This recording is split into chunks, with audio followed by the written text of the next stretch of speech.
Should you be renegotiating your rent?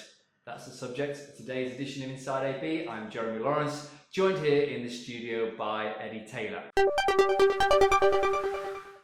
Eddie, it's the question everyone's asking. Can you pay less for where you're living? What have you found? The answer is probably, well, you certainly can pay less for where you're living. Whether you can or not depends on a number of factors that we'll get to. But looking at the statistics in the market right now, yes, I think that there is a really good case for you to go to your landlord and go, I need to be paying less for where I live. Looking at the latest statistics, Cavendish Maxwell have said that Dubai rents on average in Q2 alone this year are 2.5% down. So you're looking at 10% over a year. 10% over the whole year, and then that's the average. So certain places have held their values. Arabian Ranches, for instance, have held their values.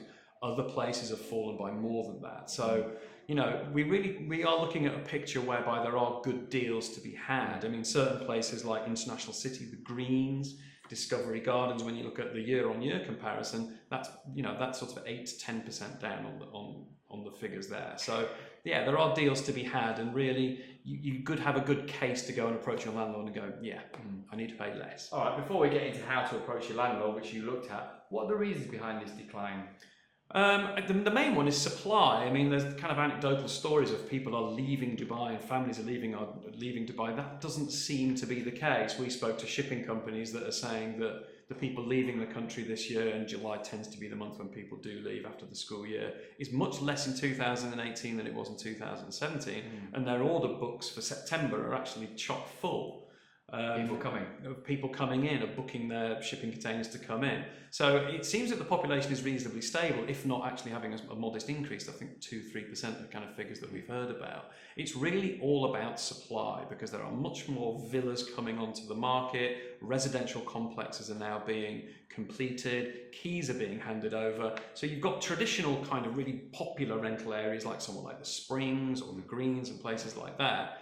For the places that you can get for the same money, you can get much bigger, much newer places in these communities like Nshama, like Mudon, in those kind of new areas. So that's what's attracting people. So, if you're maybe looking to get a bigger place, you can go from a 2-bedroom villa to a 3-bedroom villa, sparkling new, for roughly the same price. And that's what's tempting this migration. And that's what's leading to a sort of softening of the prices. Right. So, if you want to stay where you are, what should you do to speak to your landlord? Because there are ways and means of doing these things, aren't there? Yeah, we spoke to Karen Bobka, who's an independent financial advisor with Hoban Assets, and she also runs these groups called New to Dubai, which gives expats tips on what they need to know when they first move to the country. Interesting that they're all booked out, again, which is a sign that people are actually coming into the country. And she said it's basically threefold. And the first thing you need to do is get your research. So find out what a similar property in a similar location is going for. Have that information. You can go on Dubizzle, you can go on Better Homes websites, you can ask agents, you can ask your friends, what are they paying? Even ask the security guard in your building, are there apartments or villas free in this neighborhood? And find out that way what the market is like.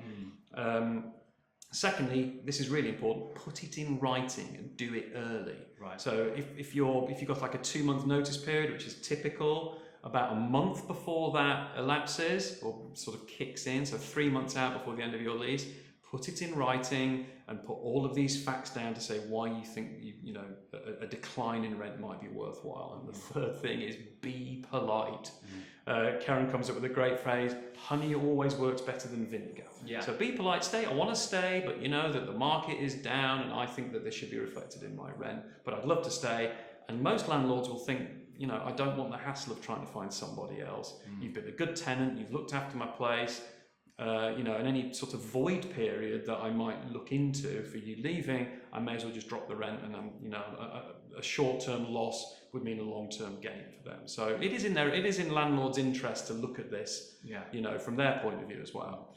But of course, moving isn't cheap, is it? What did you find out in terms of the numbers there? Yeah, I mean, this is the thing. Everybody thinks, well, I can get a 5, 6, 7 grand less over the year, but all of that's going to get swallowed up in moving, and it's a pain to move. So there's sometimes when the market was rising, landlords would actually take advantage of a general kind of reluctance to move, but that also applies now. So you've got things like deposits, and that's not just deposit on the rent, that's also deposit on DIWA, which in a kind of a standard 4-bedroom villa can be as much as 4,000 dirhams. You've got the moving costs, which servicemarket.com, which is a supplier for these kind of services, offers on a comparison website. And they're saying that sort of a standard 2-bedroom apartment in Dubai, to move all of that out, is going to get anywhere up to 3,000 dirhams.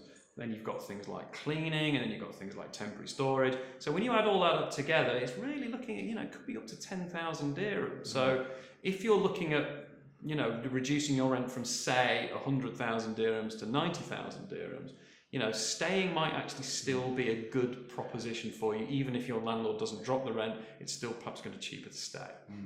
Okay, but it's something people certainly need to be looking at the moment. I would say you have a case, and as long as you put it politely and nicely, and you've got a decent landlord that cares about having good long-term tenants, they ought to oblige. Great. All right, Eddie Taylor, thank you very much. You've been watching Inside AB. Tips on how to save money, always a good one. Please do join us every weekday at 10 AM. Subscribe, comment and share. See you next time.